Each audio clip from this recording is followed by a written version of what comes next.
ಸ್ಪೈನ್ನಲ್ಲಿ 120 muscles ಇದೆ, 220 ligaments ಇದೆ and over 100 joints ಇದೆ. ಸೊ ಈ ಡಿಸ್ಕ್ ಏನಿದೆ ಇದು ಆಡ್ಭಾಷೆಯಲ್ಲಿ ಸ್ಲಿಪ್ ಡಿಸ್ಕ್ ಅಂತ ಕರೀತಾರೆ. ಆಕ್ಚುಲ್ ಆಗಿ ಡಿಸ್ಕು ಸ್ಲಿಪ್ ಆಗಲ್ಲ, ನಮ್ಮ ಮೆಡಿಕಲ್ ಟರ್ಮಿನಾಲಜಿಲಿ ಅದಕ್ಕೆ ಡಿಸ್ಕ್ ಪ್ರೊಲ್ಯಾಪ್ಸ್ ಅಂತ ಕರಿತೀವಿ. ಅದಕ್ಕೂ ಎಳೆ ಮೂಳೆ ಇರೋದು, ನಮ್ಮ ಕತ್ತಲ್ಲೂ ಎಳೆ ಮೂಳೆ ಇರೋದು. ನೀವೊಂದು ಕೋತಿ ಅಥವಾ ಒಂದು ಹುಲಿ ಆ ಥರ ನೋಡ್ತು ಅಂತಂದ್ರೂ ಅವುಗಳ ಕತ್ತಲ್ಲೂ ಎಳೆ ಮೂಳೆ ಇರೋದು. ಏನಂತಂದರೆ ಮೂಳೆಯ ಸೈಜ್ ದೊಡ್ಡದು ಕಮ್ಮಿ ಆಗಿರುತ್ತೆ ಅಷ್ಟೇ. ವಯಸ್ಸಿದೆ ನನಗೆ, ಮುಂಚೆ ಭಾರ ಎತ್ತಾ ಇದ್ದೆ ಅಂತ ಹೇಳಿ ಸಡನ್ನಾಗಿ ಭಾರ ಎತ್ತೋದು, ಭಾರ ಎತ್ತೋದು ತಪ್ಪು ಅಂತ ಹೇಳ್ತಿಲ್ಲ, ಬಟ್ ಗ್ರೇಡೆಡ್ ಆಗಿ ಎತ್ತಬೇಕು. Too soft is always bad, especially bean bags. Bean bags ಅಲ್ಲಿ ಕೂತ್ಕೋತಾರೆ, that is very bad. Posture wise ತುಂಬಾ ಕೆಟ್ಟದು. ಡಿಸ್ಕ್ ಬಲ್ಜ್ ಇಲ್ದೇನೂ ಡಿಸ್ಕ್ ಪ್ರೊಲ್ಯಾಪ್ಸ್ ಆಗ್ಬೋದು. ಕೆಲವರು ಅಕ್ಷಿ ಹೊಡೆದಾಗ್ಲೂ ಸ್ಲಿಪ್ ಡಿಸ್ಕ್ ಆಗಿರೋದು. ನಾನು ಅದನ್ನೇ ಹೇಳೋದು, ಅಕ್ಷಿ ಹೊಡೆದಾಗ ಸ್ಲಿಪ್ ಡಿಸ್ಕ್ ಆಯಿತು ಅಥವಾ ಅಕ್ಷಿ ಹೊಡೆದಾಗ ಕೆಲವೊಂದ್ಸಲ ಕಂಪ್ರೆಷನ್ ಫ್ರಾಕ್ಚರ್ ಆಯಿತು ಅಂತ ಹೇಳ್ತಾರೆ. ಅದಕ್ಕೆ ಪೂರ್ವಭಾವಿಯಾಗಿ ಅವ್ರ ಬೆನ್ನಿನ ಆರೋಗ್ಯ ಅಷ್ಟು ಕೆಟ್ಟದಾಗಿತ್ತು. ಒನ್ ಸಿಂಗಲ್ ಐಸೋಲೇಟೆಡ್ ಇನ್ಸಿಡೆನ್ಸ್ ಇಂದ ಆಗಲ್ಲ. It is one of the largest nerves of the body. ಆಯ್ತಾ? ಸೊ ಈ ಸಯಾಟಿಕ್ ನರ್ವ್ ಅನ್ನೋದು ಬೆನ್ನಿನಿಂದ ಶುರು ಆಗುತ್ತೆ, ಲಂಬಾರ್ ರೀಜನಿಂದ ಶುರು ಆಗುತ್ತೆ.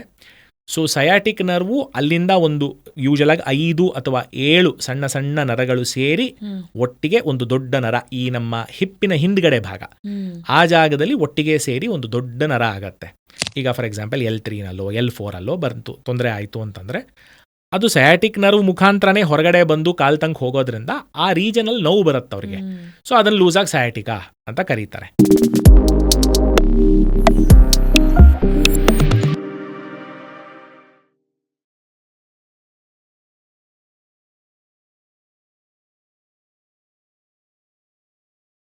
Spain is the most misused, abused and overused part of the body ಅಂತ ನಮಗೆ ಗೊತ್ತು. ಇಂಥ ಸ್ಪೈನ್ನಲ್ಲಿ 120 ಮಸಲ್ಸ್ ಇದೆ, 220 ಲಿಗಮೆಂಟ್ಸ್ ಇದೆ ಅಂಡ್ ಓವರ್ 100 ಜಾಯಿಂಟ್ಸ್ ಇದೆ. ಇದರ ಕೇರ್ ಹೇಗೆ ನಾವು ಮಾಡಬಹುದು ಟು ಅವಾಯ್ಡ್ ಸ್ಲಿಪ್ ಡಿಸ್ಕ್? ಅರ್ಥ ಮಾಡ್ಕೊಳ್ಳೋಣ. To begin with, slip disc actually ಹೇಗಾಗುತ್ತೆ ಸರ್? ಸೊ ಇಲ್ಲಿ ನಾವು ನೋಡೋ ಹಾಗೆ ನಮ್ಮ ಇಡೀ ಸ್ಪೈನಲ್ಲಿ ಮೂಳೆಗಳು ಒಂದ್ರ ಕೆಳಗಡೆ ಒಂದು ಸೀರೀಸ್ ಆಗಿ ಅರೇಂಜ್ ಆಗಿರುತ್ತೆ. ಸೊ ಇದು ಕತ್ತಿನ ಭಾಗ, ಇದು ಮೇಲ್ಗಡೆ ಬೆನ್ನು ಅಂದರೆ ಎದೆ ಭಾಗ, ಇದು ಕೆಳಗಡೆ ಬೆನ್ನು ಲಂಬಾರ್ ಏರಿಯಾ ಅಂತ ಏನು ಕರಿತೀವಿ ಅದು. ಸೊ 2 ಮೂಳೆಗಳ ಮಧ್ಯ ಇಲ್ಲಿ ಡಿಸ್ಕ್ ಅಂತ ಹೇಳಿ ಇರುತ್ತೆ, ಅದೊಂಥರ ಶಾಕ್ ಅಬ್ಸಾರ್ಬರ್ ಇದ್ದ ಹಾಗೆ. ಆಯ್ತಾ? ಸೊ ಅದ್ರ ಮೇಲೆ ವೆಯ್ಟ್ ಬಿದ್ದಾಗ ಅದು ವೆಯ್ಟನ್ನ ಈಕ್ವಲ್ ಆಗಿ ಡಿಸ್ಟ್ರಿಬ್ಯೂಟ್ ಮಾಡುತ್ತೆ, ವೆಯ್ಟನ್ನು ಹಿಡಿಯಕ್ಕೆ ಸಹಾಯ ಮಾಡುತ್ತೆ. ಬೇಸಿಕಲಿ ಶಾಕ್ ಅಬ್ಸಾರ್ಬರ್ ಥರನೇ ಸಾಫ್ಟ್ ಜೆಲ್ ಥರ ಇರುತ್ತೆ. ಸೊ ಈ ಡಿಸ್ಕ್ ಏನಿದೆ ಇದು ಆಡ್ಭಾಷೆಯಲ್ಲಿ ಸ್ಲಿಪ್ ಡಿಸ್ಕ್ ಅಂತ ಕರೀತಾರೆ. ಆಕ್ಚುಲ್ ಆಗಿ ಡಿಸ್ಕು ಸ್ಲಿಪ್ ಆಗಲ್ಲ, ನಮ್ಮ ಮೆಡಿಕಲ್ ಟರ್ಮಿನಾಲಜಿಲಿ ಅದಕ್ಕೆ ಡಿಸ್ಕ್ ಪ್ರೊಲ್ಯಾಪ್ಸ್ ಅಂತ ಕರಿತೀವಿ. ಅಂದ್ರೆ ಡಿಸ್ಕು ಹೊರಗೆ ಬರುತ್ತೆ, ಈ 2 ಮೂಳೆಗಳ ಮಧ್ಯದಲ್ಲಿ ಜಾಗ ಏನಿರುತ್ತೆ ಅದರಿಂದ ಅದು ಹೊರಗೆ ಬಂದು ಅದು ನರ್ವ್ ಮೇಲೆ ಹೋಗಿ ಪ್ರೆಸ್ ಮಾಡುತ್ತೆ. ಅದರಿಂದ ಆಗೋ ತೊಂದರೆಗಳಿಗೆ ಅದರ ಪ್ರಕಾರ ಕಾಯಿಲೆಗಳಿಗೆ ಹೆಸರಿದೆ. ಇಲ್ಲಿ ನೋಡಿ, ನೀವು ಹತ್ತಿರದಿಂದ ನೋಡ್ತು ಅಂತಂದ್ರೆ ಇದು ಒಂದು ಮೂಳೆ, ಇದು ಇನ್ನೊಂದು ಮೂಳೆ. ಈ 2 ಮೂಳೆಗಳ ಮಧ್ಯ ಇರೋದು ಇದು ಡಿಸ್ಕು. ಈ ಡಿಸ್ಕು ಹಾಗೂ ಮೂಳೆಗಳ ಹಿಂದೆ ಈ ಜಾಗದಲ್ಲಿ ಹಳದಿ ಬಣ್ಣಕ್ಕೆ ಕಾಣೋದು ನಮ್ಮ ಸ್ಪೈನಲ್ ಕಾರ್ಡ್ ಅಥವಾ ನರಗಳು. 2 ಮೂಳೆಗಳ ಮಧ್ಯ ಇರೋ ಈ ಜಾಗ ಏನಿದೆ, ಈ ಒಂದು ಸಣ್ಣ ಜಾಗ, ಈ ಕಿಟಕಿ ತರ ಇರೋ ಜಾಗದಿಂದ ಪ್ರತಿಯೊಂದು ಲೆವೆಲಲ್ಲೂ ಒಂದೊಂದೊಂದೊಂದು ನರ್ವು ಹೊರಗೆ ಬರುತ್ತೆ. ಸೊ ಮೇಲ್ಗಡೆ ತಲೆಬುರುಡೆಯ ಕೆಳಗಡೆಯಿಂದ ಹಿಡಿದು ಕೆಳಗಡೆ ಬೆನ್ನಿನ ತನಕ ಪ್ರತಿಯೊಂದು ಜಾಗಗಳಲ್ಲೂ ಒಂದೊಂದೊಂದೊಂದೊಂದೊಂದು ನರ ಹೊರಗೆ ಬರುತ್ತೆ. ಸೊ ಈ ಡಿಸ್ಕ್ ಪ್ರೊಲ್ಯಾಪ್ಸ್ ಆದಾಗ ಏನಾಗುತ್ತೆ ಅಂತಂದ್ರೆ ಈ ಡಿಸ್ಕು ಇಲ್ಲಿ ಹೊರಗೆ ಬರುತ್ತೆ. ಇಲ್ಲಿ ಈ ತರ ಹೊರಗೆ ಬಂತು ಅಂತಂದ್ರೆ ಇಲ್ಲಿ ನೋಡ್ಬೋದು, ಇಲ್ಲಿ ಹಿಂದ್ಗಡೆನೆ ನರ ಇದೆ. ಇದು ಹೋಗಿ ಆ ನರನ ಟೈಟ್ ಆಗಿ ಪ್ರೆಸ್ ಮಾಡೋದ್ರಿಂದ ಆ ನರ ಮಾಡೋ ಕೆಲಸನ ಅದು ಮಾಡೋಕ್ಕಾಗಲ್ಲ. ಸೊ ಹಾಗಾಗಿ ತೀವ್ರವಾಗಿ ನೋವು ಬರುತ್ತೆ. ಆ ನರ ಯಾವ ಜಾಗಕ್ಕೆ ಹೋಗಿ ಸೆನ್ಸೇಷನ್ ಕೊಡುತ್ತೋ ಆ ಜಾಗದಲ್ಲಿ ನಮ್ನೆಸ್ ಬರುತ್ತೆ. ಯಾವ ಮಸಲ್ಗೆ ಆ ನರ ಹೋಗಿ ಸಪ್ಲೈ ಮಾಡುತ್ತೋ ಆ ಮಸಲ್ ಕೆಲಸ ಮಾಡೋದಿಲ್ಲ. ಸೊ ನೋವು, ವೀಕ್ನೆಸ್ಸು ಮತ್ತೆ ನಮ್ನೆಸ್ಸು ಈ 3 ಒಟ್ಟಿಗೆ ಈ ಡಿಸ್ಕ್ ಹೊರಗಡೆ ಬಿತ್ತು ಅಂತಂದ್ರೆ ಆಗ್ಬೋದು, ಅಥವಾ 3ರಲ್ಲಿ ಯಾವ್ದಾದ್ರು ಒಂದು ಕಾಂಬಿನೇಷನ್ ಆಗ್ಬೋದು. ಹ್ಯೂಮನ್ಸ್ ಅಂಡ್ ಜಿರಾಫ್ಸ್ಗಳ ಮಧ್ಯದ ಒಂದು ಕಾಮನ್ ಫ್ಯಾಕ್ಟರ್ ಇಸ್ ದಟ್ ಇಬ್ಬರಿಗೂ ನೆಕ್ ನಲ್ಲಿರೋದು 7 vertebrae. Am I correct sir? ಖಂಡಿತ ಹೌದು. ನೀವು ಡಾರ್ವಿನ್ದು ಎವಲ್ಯೂಷನ್ ಥಿಯರಿ ನೋಡ್ತು ಅಂತಂದ್ರೆ ಬೆನ್ನು ಮೂಳೆ ಇರ್ತಕ್ಕಂಥ ಪ್ರಾಣಿಗಳು ಅವುಗಳ ಒಂದು ಸ್ಕೆಲಿಟಲ್ ಸ್ಟ್ರಕ್ಚರ್ ಏನಿದೆ ಆಲ್ಮೋಸ್ಟ್ ಸೇಮ್ ಇರುತ್ತೆ. ಸೊ ತುಂಬ ಮಿಸ್ಕನ್ಸೆಪ್ಷನ್ ಅಂದರೆ ಜಿರಾಫೆಗೆ ಉದ್ದ ಕತ್ತಿರೋದ್ರಿಂದ ಅದರಲ್ಲಿ ಜಾಸ್ತಿ ಮೂಳೆಗಳಿದೆ ಅಂತ ಅದಕ್ಕೂ ಎಳೆ ಮೂಳೆ ಇರೋದು, ನಮ್ಮ ಕತ್ತಲ್ಲೂ ಎಳೆ ಮೂಳೆ ಇರೋದು. ನೀವೊಂದು ಕೋತಿ ಅಥವಾ ಒಂದು ಹುಲಿ ಆ ಥರ ನೋಡ್ತು ಅಂತಂದ್ರೂ ಅವುಗಳ ಕತ್ತಲ್ಲೂ ಎಳೆ ಮೂಳೆ ಇರೋದು. ಏನಂತಂದರೆ ಮೂಳೆಯ ಸೈಜ್ ದೊಡ್ಡದು ಕಮ್ಮಿ ಆಗಿರುತ್ತೆ ಅಷ್ಟೇ, ಅವುಗಳ ಅವಶ್ಯಕತೆಗೆ ತಕ್ಕ ಹಾಗೆ. ನೀವಿದೇನೆ ಗೂಬೆಗಳಲ್ಲಿ ನೋಡ್ತು ಅಂತಂದರೆ ಕತ್ತನ್ನ ಆಲ್ಮೋಸ್ಟ್ 270 ಡಿಗ್ರೀಸ್ ತಿರುಗಿಸ್ಬೋದು. ಅದು ಈ ಕಡೆ ಹಿಂದೆಯಿಂದ ಹಿಡಿದು ಈ ಕಡೆ ಹಿಂದಿನ ತನಕ ಕಂಪ್ಲೀಟಾಗಿ ತಿರುಗಿಸ್ಬೋದು. ಅದರಲ್ಲೂ ಎಳೆ ಮೂಳೆ ಇರೋದು. ಜಿರಾಫೆ ನೋಡ್ತು ಅಂತಂದರೆ ಎತ್ತರವಾಗಿರೋ ಮರಗಳಿಗೆ ಹೋಗಿ ಅದರದ ಎಲೆಗಳನ್ನು ತಿನ್ನೋಕ್ಕೆ ಅನ್ನೋ ಅವಶ್ಯಕತೆ ಇರೋದ್ರಿಂದ ಅದರಗಳ ಮೂಳೆ ದೊಡ್ಡದಾಗಿರೋದ್ರಿಂದ ಕತ್ತು ಉದ್ದ ಇದೆ. ಸೊ ಆಯಾ ಪ್ರಾಣಿಯ ಜೀವನ ಶೈಲಿಗೆ ಅವಶ್ಯಕತೆಗೆ ತಕ್ಕ ಹಾಗೆ ಮೂಳೆಗಳು ಮಾಡಿಫೈ ಆಗಿರುತ್ತೆ. ಬಟ್ ನಂಬರ್ ಅಷ್ಟೇ ಇರುತ್ತೆ, ಕೆಲಸ ಮಾತ್ರ ಬೇರೆ ಇರುತ್ತೆ. ಬರೀ ಈ ಥರದ ವಿಷಯಗಳು ಜಸ್ಟ್ ಇನ್ ಕೇಸ್ ಗೊತ್ತಿಲ್ಲ ಅಂದ್ರೂ ಪರವಾಗಿಲ್ಲ, ನಮ್ಗಳ ಹೆಲ್ದಿ ಸ್ಪೈನ್ ಅಂಡ್ ಡಿಸ್ಕ್ ಮೇಂಟೆನೆನ್ಸ್ಗೆ ಒಂದಷ್ಟು ಡೂಸ್ ಆ್ಯಂಡ್ ಡೋಂಟ್ಸ್ ನಮಗೆ ಗೊತ್ತಿರಲೇಬೇಕು. What are those? Most important ಅಂತಂದರೆ ಡೈಲಿ ಎಕ್ಸಸೈಸ್. ಈ ಸಿಂಪಲ್ ಆಗಿರೋ ವಾಕ್, ಒಂದು 30 ನಿಮಿಷ ವಾಕ್ ಮಾಡಿದ್ರೆ ಸಾಕು ಪ್ರತಿದಿನ, ಬೆಳಗ್ಗೆ ಅಥವಾ ಸಂಜೆ. ಮತ್ತೆ ಹೇಳಂಗೆ ಬಿಸಿಲಲ್ಲಿ ವಾಕ್ ಮಾಡಿ, ಆರೋಗ್ಯಕರವಾಗಿ ಊಟ ಮಾಡಬೇಕು, ಕರೆಕ್ಟಾಗಿ ಬ್ಯಾಲೆನ್ಸ್ಡ್ ಡಯೆಟ್ಟು ಟೈಮಿಗೆ ಸರಿಗೆ ತಗೋಬೇಕು.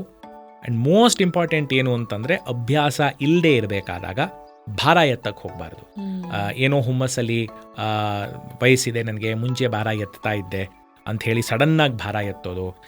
ಭಾರ ಎತ್ತೋದು ತಪ್ಪು ಅಂತ ಹೇಳ್ತಿಲ್ಲ, ಬಟ್ ಗ್ರೇಡೆಡ್ ಆಗಿ ಎತ್ತಬೇಕು. ಅಭ್ಯಾಸ ಮಾಡ್ಕೊಳ್ಳಿ. ಹೇಗೆ ಅಂತಂದರೆ ಒಂದು ಬಿಲ್ಡಿಂಗ್ ಕಟ್ಟಬೇಕಾದ್ರೆ ಫೌಂಡೇಶನ್ ಗಟ್ಟಿ ಇರಬೇಕು, ಅದಾದಮೇಲಿಂದ ಎಷ್ಟು ಫ್ಲೋರ್ ಬೇಕಾದ್ರೂ ಕಟ್ಬೋದು. ಅದೇ ಥರ ಬೆನ್ನನ್ನ ಮೊದಲು ನಾವು ಗಟ್ಟಿ ಮಾಡ್ಕೋಬೇಕು, ಅದಾದ್ಮೇಲೆ ಭಾರ ಎತ್ತಬೇಕು. ಸೊ ನಮ್ಮ ಸಿಟ್ಟಿಂಗ್ ಪಾಸ್ಚರ್ ಸಿಕ್ಕಾಪಟ್ಟೆ ಇಂಪಾರ್ಟೆಂಟ್ ಅಂತ ಗೊತ್ತು, ಆದರೆ ಮಲಗುವಂಥ ಪಾಸ್ಚರು ತುಂಬ ಇಂಪಾರ್ಟೆಂಟ್ ಆಗುತ್ತಾ when it comes to spine health? ಮಲಗೋ ಪಾಸ್ಚರ್ನ ಕಂಟ್ರೋಲ್ ಮಾಡೋದು ತುಂಬ ಕಷ್ಟ. ಯಾಕೆಂತಂದರೆ ಒಂದು ಹಂತ ಆದಮೇಲೆ, ನಿದ್ದೆ ಹತ್ತಾದ್ಮೇಲೆ ಹೇಗೆ ಮಲಗ್ತಾರೆ ಏನು ಅಂತ ಯಾರಿಗೂ ಗೊತ್ತಿರಲ್ಲ. ಅದನ್ನು ಹೇಳ್ತಿದ್ದೋ ತುಂಬ ಕಷ್ಟದ ಕೆಲಸ. ನಾನು ಒಂದೇ ಮಾತು ಏನು ಹೇಳೋದು ಅಂತಂದರೆ, ಇತ್ತೀಚಿನ ದಿನಗಳಲ್ಲಿ ಈ ಸ್ಪೈನ್ ಮ್ಯಾಟ್ರೆಸ್ಸು, ಮೆಮೊರಿ ಫೋಮ್ ಮ್ಯಾಟ್ರೆಸ್ಸು ಅಂತೆಲ್ಲ ತುಂಬ ಆ್ಯಡ್ ಬರ್ತಾ ಇದೆ.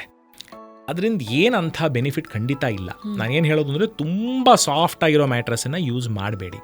ಮಲಗಬೇಕಾದ್ರೆ ಬೆನ್ನಿಗಾಗಲಿ ಅಥವಾ ದೇಹಕ್ಕಾಗಲಿ ಒಂಚೂರು ಸಪೋರ್ಟ್ ಬೇಕು, ರೆಸಿಸ್ಟೆನ್ಸ್ ಬೇಕು. ತುಂಬ ಸಾಫ್ಟ್ ಆಗಿದ್ರೆ ಏನಾಗುತ್ತೆ ಅಂತಂದರೆ ಬೆನ್ನು ಮಧ್ಯದಲ್ಲಿ ಕುಸಿಯುತ್ತೆ ಒಳಗಡೆ. ಸೊ ಒಳಗಿರ್ಬೇಕಾದ್ರೆ ಏನಾಗುತ್ತೆ ಅಂತಂದರೆ ಸ್ಪೈನ್ ಈ ಥರ ಬೆಂಡ್ ಆಗಿರುತ್ತೆ. ಸೊ ಒಂದು ಭಾಗದ ಮೇಲೆ ಜಾಸ್ತಿ ಪ್ರೆಷರ್ ಬಿದ್ದಾಗುತ್ತೆ. That is very bad. ತುಂಬ ಹಾರ್ಡ್ ಸರ್ಫೇಸು ಅನ್ಕಂಫರ್ಟಬಲ್ ಆಗಿರುತ್ತೆ. ಕೆಲವೊಬ್ರಿಗೆ ತುಂಬ ಯೂಸ್ಡ್ ಇರುತ್ತೆ, ಬಟ್ ಅದರ್ ದೆನ್ ದಟ್ ತುಂಬ ಹಾರ್ಡ್ ಸರ್ಫೇಸು ಚೆನ್ನಾಗಿರೋದಿಲ್ಲ. ಸ್ವಲ್ಪ ಫರ್ಮ್ ಆಗಿರಬೇಕು, ಸ್ವಲ್ಪ ರೆಸಿಸ್ಟೆನ್ಸ್ ಇರಬೇಕು. ಎರಡನೇದೇನು ಅಂತಂದರೆ, ನಿಮಗೆ ಎಷ್ಟೋ ವರ್ಷಗಳಿಂದ ಮಲಗಿ ಅಭ್ಯಾಸ ಇರುತ್ತೆ ಒಂದು ಮ್ಯಾಟ್ರಸ್ ಮೇಲೆ, ಅದೇ ಕನ್ಸಿಸ್ಟೆನ್ಸಿನ ಮ್ಯಾಟ್ರಸ್ ಚೇಂಜ್ ಮಾಡಬೇಕಾದ್ರೆ ಯೂಸ್ ಮಾಡಿ. Too soft is always bad, especially bean ಬ್ಯಾಗ್ಸಲ್ಲಿ ಕೂತ್ಕೋತಾರೆ. That is very bad. Posture wise ತುಂಬ ಕೆಟ್ಟದು. ಇತ್ತೀಚೆಗೆ ನಾವು ಹೆಚ್ಚು ಕೇಳ್ತೀವಿ ಸರ್, ಸ್ಲಿಪ್ ಡಿಸ್ಕ್ ಆಗಿದೆ ಅನ್ನೋಂಥ ಇಶ್ಯೂ ಸಾಕಷ್ಟು ಜನ ಕಂಪ್ಲೇಂಟ್ ಮಾಡ್ತಾರೆ. ಆ್ಯಂಡ್ ಲಾಟ್ ಆಫ್ ದೆಮ್ ಅದನ್ನು ಯಾವುದು ಕಂಪೇರ್ ಮಾಡ್ತಾರೆ ಅಂದರೆ, ನನ್ನ ಡೆಲಿವರಿನೂ ಇಷ್ಟು ಪೇನ್ ಆಗಿರಲಿಲ್ಲ, ಸ್ಲಿಪ್ ಡಿಸ್ಕ್ ಟೈಮಲ್ಲಿ ಸಿಕ್ಕಾಪಟ್ಟೆ ಒದ್ದಾಡಿದೆ ಅಂತ. ಬಟ್ ಐ ಥಿಂಕ್ ಅದಕ್ಕೆ ಮುಂಚಿನ ಒಂದು ಫೇಸ್ ಇದೆ, ವಿಚ್ ಇಸ್ ಡಿಸ್ಕ್ ಬಲ್ಜ್. ಅದನ್ನು ನೆಗ್ಲೆಕ್ಟ್ ಮಾಡಿದಾಗ ಸ್ಲಿಪ್ ಡಿಸ್ಕ್ ಆಗಿರುತ್ತಾ? ಪ್ರತಿಯೊಬ್ಬರಿಗೂ is it the same? Slip disc ಅನ್ನೋದು ಏನಂತಂದರೆ, ಒಂದೇ ಒಂದು ಕೆಲಸ ಏನೋ ಮಾಡಿದೆ ಅದಕ್ಕೋಸ್ಕರ ಸ್ಲಿಪ್ ಡಿಸ್ಕ್ ಆಯಿತು ಅನ್ನೋದು ತಪ್ಪು. ಅದ್ರ ಹಿಂದೆ ಸಾಕಷ್ಟು ದಿವಸಗಳಿಂದ ಅವ್ರಿಗೆ ಬೆನ್ನು ವೀಕ್ ಆಗಿರುತ್ತೆ, ಅದನ್ನು ಅವರು ನೋಡ್ಕೊಂಡಿರೋದಿಲ್ಲ. ಅವಾಗ ಸಣ್ಣ ಪುಟ್ಟ ಬೆನ್ನೋವು ಬಂದಿರುತ್ತೆ. ಅವ್ರಿಗೆ ತುಂಬ ಅನವಶ್ಯಕವಾಗಿ ಅಥವಾ ಅಚಾನಕ್ಕಾಗಿ ಭಾರ ಎತ್ತೋ ಅಭ್ಯಾಸ ಇರುತ್ತೆ, ಅಥವಾ ಅವರು ಬೆನ್ನಿನ ಆರೋಗ್ಯದ ಬಗ್ಗೆ ನಿಗಾ ಇಟ್ಟಿರೋದಿಲ್ಲ. ಅದು ಪ್ರಿಲ್ಯೂಡ್ ಖಂಡಿತ ಇರುತ್ತೆ. ಅದೊಂದು 6 ರಿಂದ 8 ತಿಂಗಳು ಅವರ ಬೆನ್ನಿನ ಆರೋಗ್ಯನ ಅವ್ರು ಕಡೆಗಣಿಸಿರ್ತಾರೆ. ಅದಾಗಿನೇ ಅದು ಸ್ಲಿಪ್ ಡಿಸ್ಕ್ಗೆ ಹೋಗಿ ಮುಟ್ಟೋದು. ಸಡನ್ನಾಗಿ ಒಂದೇ ಸಮ, ಅನ್ಲೆಸ್ ಏನೋ ಏಟ್ ಬಿತ್ತು, ಆಕ್ಸಿಡೆಂಟ್ ಆಯಿತು, ಹೈಟಿಂದ ಬಿದ್ದರು ಅನ್ನೋದನ್ನ ಬಿಟ್ಟರೆ ತಾನಾಗೆ ಅಚಾನಕ್ಕಾಗಿ ಯಾರಿಗೂ ಸ್ಲಿಪ್ ಡಿಸ್ಕ್ ಆಗಲ್ಲ. ಆಯಿತಾ? ಡಿಸ್ಕ್ ಬಲ್ಜ್ ಅನ್ನೋದು ಎಲ್ಲ ಸ್ಲಿಪ್ ಡಿಸ್ಕ್ಗೂ ಮುಂಚೆ ಬರಲೇಬೇಕು ಅನ್ನೋ ಅವಶ್ಯಕತೆ ಇಲ್ಲ. ಕೆಲವೊಂದು ಸಲ ಡಿಸ್ಕ್ ಬಲ್ಜು ಎಷ್ಟೊಂದು ಜನಕ್ಕೆ ಇರುತ್ತೆ, ಅದರಿಂದ ತೊಂದರೆ ಇಲ್ಲದೆ ಇರ್ತಾರೆ. ಎಷ್ಟೊಂದು ಸಲ ವಯಸ್ಸಾಗ್ತಾ ಸಣ್ಣ ಪುಟ್ಟ ಡಿಸ್ಕ್ ಬಲ್ಜ್ಗಳಾಗಿ ಅದಕ್ಕೆ ಅಡ್ಜಸ್ಟ್ ಆಗಿ ಹೋಗುವಂಥದ್ದು ಇರುತ್ತೆ. ಕೆಲವೊಂದು ಸಲ ಏನಾಗಿರುತ್ತೆ ಅಂದರೆ, ನೋಡೋಕ್ಕೆ ಬಲ್ಜ್ ಇರೋದಿಲ್ಲ, ಬಟ್ ಏನೋ ಮಾಡಿರ್ತಾರೆ. ಸಡನ್ನಾಗಿ ಮೂಳೆ ವೀಕ್ ಇರುತ್ತೆ, ಒಂದು 6 ರಿಂದ 8 ತಿಂಗಳು ಅಥವಾ 1 ವರ್ಷದಿಂದ ಮೂಳೆ ವೀಕ್ ಇರುತ್ತೆ. ಪ್ರತಿದಿನ ಅದ್ರ ಮೇಲೆ ಜಾಸ್ತಿ ಪ್ರೆಷರ್ ಹಾಕ್ತಾನೆ ಇರ್ತಾರೆ. ಯಾವುದೋ ಒಂದು ಪಾಯಿಂಟಲ್ಲಿ ಅದು ಕೈ ಎತ್ತಿಬಿಡುತ್ತೆ, ಇನ್ನಾಗಲ್ಲ, ಇನ್ನು ವೆಯ್ಟನ್ನು ತಡ್ಕೊಳಕ್ಕಾಗಲ್ಲ ಅಂತ ಹೇಳಿ ಅದು ಬರ್ಸ್ಟಾಗಿ ಹೊರಗೆ ಬಂದ್ಬಿಡುತ್ತೆ. ಸೊ ಅವ್ರಿಗೆ ಡಿಸ್ಕ್ ಬಲ್ಜ್ ಇರಲೇಬೇಕು ಅಂತಿಲ್ಲ.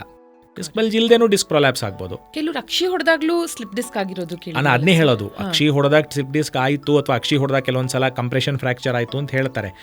ಅದಕ್ಕೆ ಪೂರ್ವಭಾವಿಯಾಗಿ ಅವ್ರ ಬೆನ್ನಿನ ಆರೋಗ್ಯ ಅಷ್ಟು ಕೆಟ್ಟದಾಗಿತ್ತು. ಒನ್ ಸಿಂಗಲ್ ಐಸೋಲೇಟೆಡ್ ಇನ್ಸಿಡೆನ್ಸ್ ಇಂದ ಆಗಲ್ಲ.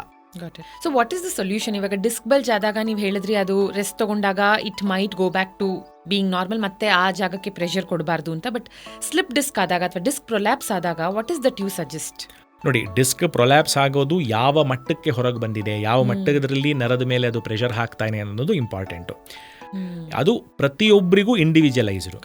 ಎಷ್ಟು ದೊಡ್ಡ ಡಿಸ್ಕ್ ಹೊರಗೆ ಬಂದಿದೆ, ಯಾವ ಜಾಗದಲ್ಲಿ ಹೊರಗೆ ಬಂದಿದೆ, ನರದ ಮೇಲೆ ಎಷ್ಟು ಅದು ಪ್ರೆಷರ್ ಹಾಕ್ತಾ ಇದೆ, ಹಾಕಿರೋ ಪ್ರೆಷರಿಂದ ಅವ್ರಿಗೆ ಕೈಯಲ್ಲಾಗಲಿ ಕಾಲಲ್ಲಾಗಲಿ ವೀಕ್ನೆಸ್ ಇದೆಯಾ, ನೋವು ತುಂಬ ಜಾಸ್ತಿ ಇದೆಯಾ, ನಮ್ನೆಸ್ ಇದೆಯಾ, ಅವ್ರಿಗೆ ನಡೆಯೋಕ್ಕಾಗ್ತಾ ಇದೆಯಾ, ಅವ್ರ ಕ್ವಾಲಿಟಿ ಆಫ್ ಲೈಫ್ ಮೇಲೆ ಅದು ಎಷ್ಟು ಪ್ರಾಬ್ಲಮ್ ಕೊಡ್ತಾ ಇದೆ, ಸಾಕಷ್ಟು ಫ್ಯಾಕ್ಟರ್ಸನ್ನು ಕನ್ಸಿಡರ್ ಮಾಡಬೇಕಾಗಿ ಬರುತ್ತೆ.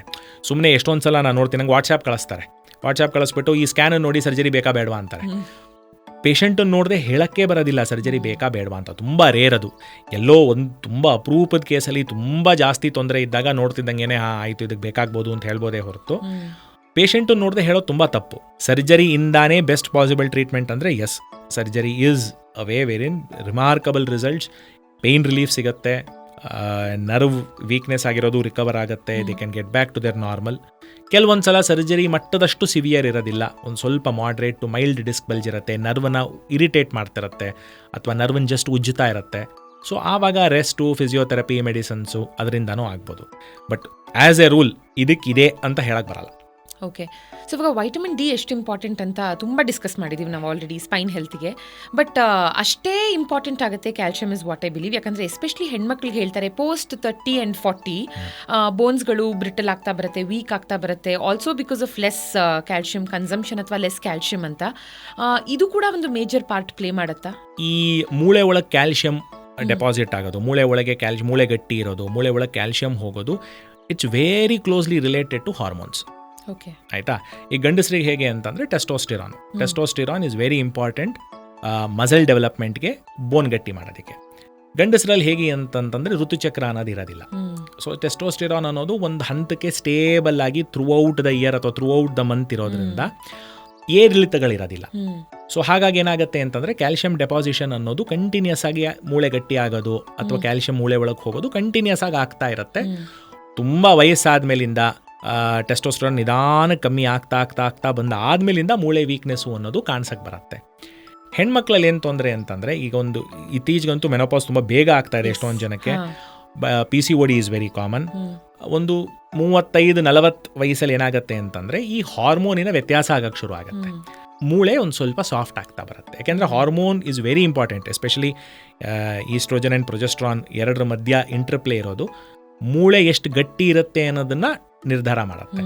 ಸೊ ಇವುಗಳ ಮಧ್ಯದ ಒಂದು ಬ್ಯಾಲೆನ್ಸ್ ಏನಿದೆ ಕಳ್ಕೊಳ್ಳೋಕೆ ಶುರು ಆದಾಗ ಮೂಳೆ ವೀಕ್ ಆಗಕ್ಕೆ ಖಂಡಿತ ಶುರು ಆಗುತ್ತೆ. ಒಂದು, ರಕ್ತದಲ್ಲಿರೋ ಕ್ಯಾಲ್ಶಿಯಮನ್ನು ಮೂಳೆ ತನಕ ತಗೊಂಡು ಹೋಗಿ ತಲುಪಿಸೋ ಕೆಲಸ ವಿಟಮಿನ್ ಡಿ ಇದು. ಸೊ ವಿಟಮಿನ್ ಡಿ ಕಮ್ಮಿ ಆಯಿತು ಅಂತಂದ್ರೂ ನಿಮ್ಮ ಕ್ಯಾಲ್ಶಿಯಂ ಚೆನ್ನಾಗಿತ್ತು ಅಂದರೆ ಮೂಳೆ ಗಟ್ಟಿ ಆಗಲ್ಲ. ಕ್ಯಾಲ್ಶಿಯಂ ಕಮ್ಮಿ ಇದ್ದು ವಿಟಮಿನ್ ಡಿ ಚೆನ್ನಾಗಿತ್ತು ಅಂತಂದ್ರೂ ಕ್ಯಾಲ್ಶಿಯಂ ಇಲ್ಲದೆ ಇರೋದ್ರಿಂದ ಮೂಳೆ ಗಟ್ಟಿ ಆಗಲ್ಲ. ಮೂರನೇದು most important hormonal issues. So especially between 40 to 55 ಹೆಣ್ಮಕ್ಳಿಗೆ ಏನು ಹೇಳೋದು ಅಂತಂದರೆ ಕ್ಯಾಲ್ಶಿಯಮು ವಿಟಮಿನ್ ಡಿನ ಆಪ್ಟಿಮೈಸ್ ಮಾಡ್ಕೊಳ್ಳಿ. ಬಿಸಿಲಿಗೆ ಹೋಗಿ, most natural way to get vitamin D. And ಅದ್ರ ಪ್ರಕಾರ ಕ್ಯಾಲ್ಶಿಯಮು ಮತ್ತು ವಿಟಮಿನ್ ಡಿ ನಾರ್ಮಲ್ ಇತ್ತು ಅಂದರೂ ಹಾರ್ಮೋನ್ ವೇರಿಯೇಷನ್ಸ್ ಒಂಚೂರು ಆಯಿತು ಅಂತಂದ್ರೂ ಮೂಳೆ ಆರೋಗ್ಯ ಚೆನ್ನಾಗಿ ಮೇಂಟೈನ್ ಮಾಡ್ಕೋಬೋದು. ಓಕೆ. ಸೊ ಇವಾಗ ಡಿಸ್ಕ್ ಬಲ್ಜ್ ಬಗ್ಗೆ ಮಾತಾಡಿದ್ವಿ, ಸ್ಲಿಪ್ ಡಿಸ್ಕ್ ಬಗ್ಗೆ ಮಾತಾಡಿದ್ವಿ. ಇಷ್ಟೇ ಕಾಮನ್ ಆಗಿ ನಾವು ಕೇಳ್ತಾ ಇರೋ ಮತ್ತೊಂದು ಇಶ್ಯೂ ಇಸ್ ಸಿಯಾಟಿಕಾ. ನೋಡಿ, ಸಯಾಟಿಕಾ ಅನ್ನೋದು ಒಂದು it's a Lehman term. Medical ಆಗಿ ಯೂಶಲ್ ಆಗಿ ನಾವು ಸಯಾಟಿಕಾ ಅನ್ನೋ ವರ್ಡನ್ನು ಯೂಸ್ ಮಾಡಲ್ಲ. ಓಕೆ. ಈಗ ಏನಂತಂದರೆ ಸಯಾಟಿಕಾ ಅನ್ನೋದು ಸಯಾಟಿಕ್ ನರ್ವ್ ಅಂತ ಹೇಳಿ ಒಂದು ನರ್ವ್ ಇದೆ. ಸೊ ನೀವಿಲ್ಲಿ ನೋಡ್ಬೋದು, it is one of the largest nerves of the body. Okay, ಆಯಿತಾ. ಸೊ ಈ ಸಯಾಟಿಕ್ ನರ್ವ್ ಅನ್ನೋದು ಬೆನ್ನಿನಿಂದ ಶುರು ಆಗುತ್ತೆ, ಲಂಬಾರ್ ರೀಜನಿಂದ ಶುರು ಆಗುತ್ತೆ. ಸೊ ಸಯಾಟಿಕ್ ನರ್ವು ಅಲ್ಲಿಂದ ಒಂದು ಯೂಶಲ್ ಆಗಿ 5 ಅಥವಾ 7 ಸಣ್ಣ ಸಣ್ಣ ನರಗಳು ಸೇರಿ ಒಟ್ಟಿಗೆ ಒಂದು ದೊಡ್ಡ ನರ, ಈ ನಮ್ಮ ಹಿಪ್ಪಿನ ಹಿಂದ್ಗಡೆ ಭಾಗ, ಆ ಜಾಗದಲ್ಲಿ ಒಟ್ಟಿಗೆ ಸೇರಿ ಒಂದು ದೊಡ್ಡ ನರ ಆಗತ್ತೆ. ಆ ಹಿಪ್ಪಿನ ಹಿಂದ್ಗಡೆ ಭಾಗದಿಂದ ಹಿಡಿದು ಮಂಡಿಯ ಹಿಂಬದಿ ತನಕ ಅದೊಂದು ದೊಡ್ಡ ನರವಾಗಿ ಅದು ಬರುತ್ತೆ. ಮಸಲ್ಗಳು ಒಳಗಿರುತ್ತೆ. ತೊಡೆಯ ಹಿಂಭಾಗದಲ್ಲಿ ಅಂದರೆ ಹಿಪ್ಪಿನ ಹಿಂಭಾಗದಿಂದ ಹಿಡಿದು ತೊಡೆಯ ಹಿಂಭಾಗದ ಮುಖಾಂತರ ಮಂಡಿ ಹಿಂಭಾಗದ ತನಕ, ಮಂಡಿಯಿಂದ ಒಂದು ಸ್ವಲ್ಪ ಮೇಲೆ ಅಲ್ಲಿವರೆಗೂ ದೊಡ್ಡ ನರವಾಗಿ ಬರುತ್ತೆ. ಮಂಡಿ ಹತ್ರ ಸಾಕಷ್ಟು ಮೇಜಾರಿಟಿ ಆಫ್ ದ ಪಾಪ್ಯುಲೇಷನ್ ಅಲ್ಲಿ ಮಂಡಿ ಹತ್ರ, ಕೆಲವೊಬ್ಬರಿಗೆ ಇನ್ನೊಂದು ಸ್ವಲ್ಪ ಮೇಲೆ ಕೆಳಗೆ ಆಗ್ಬೋದು, 2 ಮೇಜರ್ ನರಗಳಾಗಿ ಅದು ಡಿವೈಡ್ ಆಗುತ್ತೆ. ಆಯ್ತಾ. ಸೊ ಒಂದು ಕಾಲಿನ ಹಿಂಭಾಗದಲ್ಲೇ ಕೆಳಗೆ ಕಂಟಿನ್ಯೂ ಆಗುತ್ತೆ, ಇನ್ನೊಂದು ಕಾಲಿನ ಮುಂಭಾಗಕ್ಕೆ ಬರುತ್ತೆ. ಸೊ ಕಾಲಿನ ಮುಂಭಾಗದಲ್ಲಿ ಒಂದು, ಕಾಲಿನ ಹಿಂಭಾಗದಲ್ಲಿ ಒಂದು ಬರುತ್ತೆ. ಸೊ ಕಾಲಿನ ಮುಂಭಾಗದಿಂದ ಹರಿದು ಅದು ಪಾದದ ಮೇಲ್ಭಾಗದಲ್ಲಿ ಹೆಬ್ಬೆಟ್ಟು ತನಕ ಅಥವಾ ಎಲ್ಲ ಬೆರಳುಗಳಿಗೆ ಹೋಗುತ್ತೆ.